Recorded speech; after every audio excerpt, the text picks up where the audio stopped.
Halo, selamat pagi, siang, sore, malam, kapanpun itu. Di sini saya Ferdianto. Nama saya Agustian Rivaldo. Nama saya Nicholas Alberta. Nama saya Kaifa Syabira Syalsa. Kami dari kelas 11 IPS kelompok 1 ingin menjelaskan materi PPKN, yaitu kasus ancaman di bidang ideologi, politik, ekonomi, sosial budaya, pertahanan, keamanan, dan strategi mengatasi dalam bingkai Bhinneka Tunggal Ika. Jadi yang pertama ada ancaman di bidang ideologi. Ancaman terhadap kedaulatan suatu negara tidak selalu berupa ancaman militer. Salah satu yang berbahaya adalah ancaman di bidang ideologi.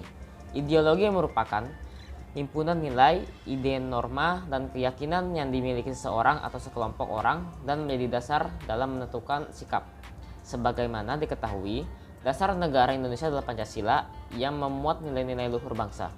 Namun, jika tidak dijaga, bukan tidak mungkin paham lain seperti komunisme dan liberalisme akan mengambil alih. Yang kedua adalah ancaman di bidang politik. Ancaman di bidang politik dapat bersumber dari dalam negeri ataupun luar negeri. Seringkali negara asing melakukan intimidasi, provokasi atau blokade politik untuk menekan negara lain. Dari dalam negeri, tindakan makar atau kudeta yang berupa pengerahan massa untuk menumbangkan suatu pemerintahan juga menjadi ancaman nyata. Ada pula separatisme yang dilakukan sekelompok orang yang ingin memisahkan diri dari NKRI. Saya akan membacakan di bidang ekonomi.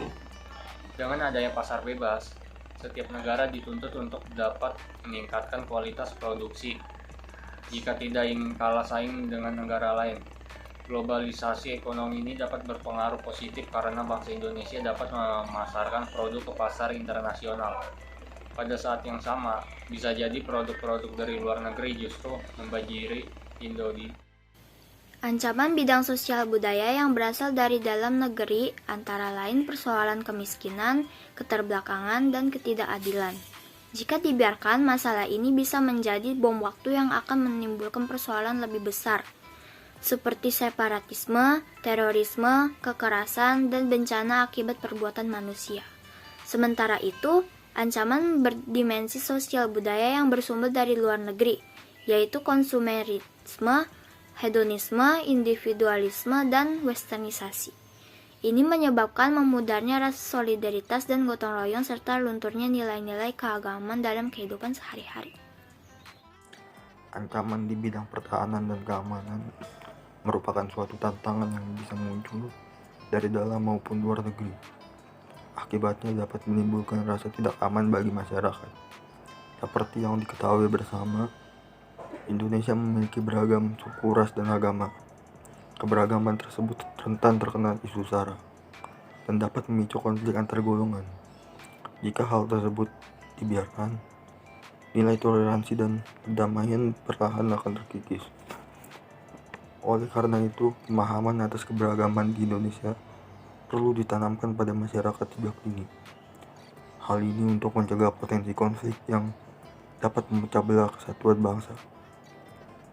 Berbagai ancaman perlu segera disadari dan diantisipasi oleh masyarakat Indonesia. Hal ini untuk menjaga kedaulatan bangsa dan negara serta menjauhkan berbagai dampak negatif lainnya. Dan yang terakhir yaitu strategi mengatasi dalam bingkai Bhinneka Tunggal Ika.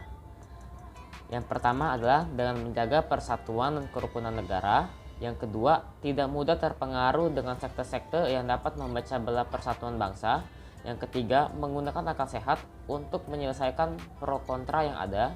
Yang keempat, membiasakan diri untuk toleransi terhadap perbedaan. Demikianlah video ini kami buat sedemikian rupa. Semoga video ini bermanfaat dan menambah wawasan kita semua. Sekian yang dapat kami sampaikan. Kami ucapkan terima kasih dan sampai jumpa.